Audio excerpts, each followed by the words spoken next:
Oi, turma. E aí, como é que tá indo essa preparação?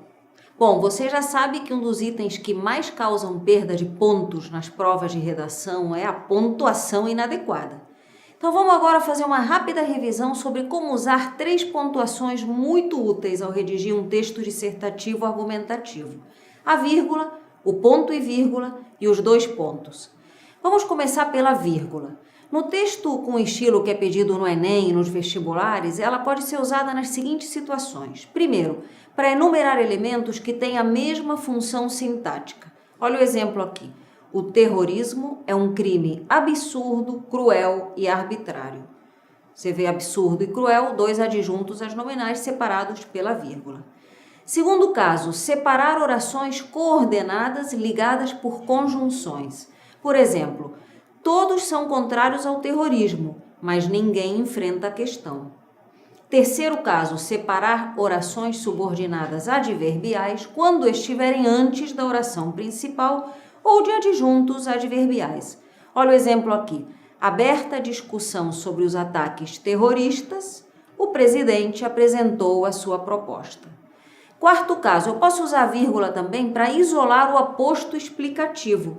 Olha o exemplo nessa frase. Na Guiné Equatorial, país da África Ocidental, olha o aposto aí explicando o que é a Guiné Equatorial.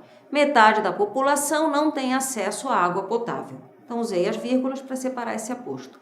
Eu também posso usar a vírgula para separar orações subordinadas adjetivas explicativas. Por exemplo, os cidadãos que estavam em pânico saíram correndo pelas ruas. Olha bem esse caso aqui, é bem interessante, porque se eu quisesse falar que só alguns cidadãos estavam em pânico, ou seja, se eu quisesse restringir, eu não usaria vírgula e ficaria assim: os cidadãos que estavam em pânico saíram correndo pelas ruas, ou seja, não todas as pessoas, só aquelas que estavam em pânico. E eu agora vou mostrar mais um caso, caso 6, quando há a supressão de um verbo. Por exemplo, os terroristas se ocupam de atacar, a Polícia Internacional de nos defender. Vocês viram aí que a vírgula foi usada no lugar do verbo. Agora atenção, gente, muito decisivo isso aqui. Nunca use vírgula para separar sujeito do predicado, ok? Nas próximas telas você vai ver vários outros casos de uso da vírgula e também de quando não se deve usar a vírgula. Mas antes disso, vamos falar sobre o outro ponto, o ponto e vírgula.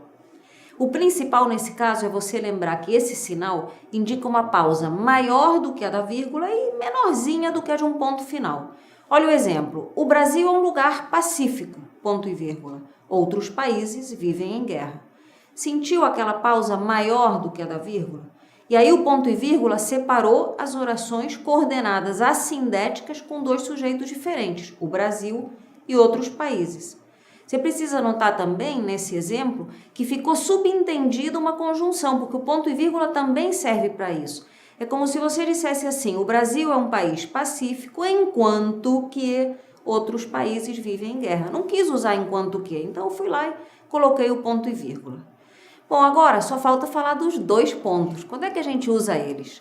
No texto dissertativo argumentativo, é possível que você tenha que usar 2 pontos só em 4 casos. Primeiro caso, antes de uma explicação ou de um esclarecimento. Por exemplo, é de se imaginar que a vigilância nos aeroportos aumentou, não houve novos ataques. É uma explicação, porque você pode meio que subentender uma conjunção como porque, pois, uma vez que não houve novos ataques. Segundo caso, para usar os 2 pontos, antes de um aposto. Por exemplo, os parlamentares deram uma ideia: que a segurança seja incrementada nas fronteiras. Nesse caso, os 2 pontos ficaram exatamente antes do aposto, ou, para falar melhor, de uma oração apositiva. Terceiro caso, 2 pontos antes de uma citação. Você vai citar um autor, como por exemplo nessa frase aqui. Como disse Benjamin Franklin, nunca houve uma guerra boa, nem uma paz ruim. Os 2 pontos antecederam a citação. Lembrete, não pode esquecer de colocar as aspas, tá? Nesse caso. E o quarto caso, antes de uma enumeração. Olha o exemplo. Meu namorado tem 3 qualidades: fidelidade, honestidade e bom humor. Será que esse exemplo é verdadeiro mesmo? Bom, em todo caso, os 2 pontos anunciaram os elementos que seriam enumerados. Gente, falamos aqui de pontuação, eu vou indo, mas você segue nas próximas telas com o texto, alguns exercícios para fixar e a gente vai em frente. Te espero no próximo capítulo.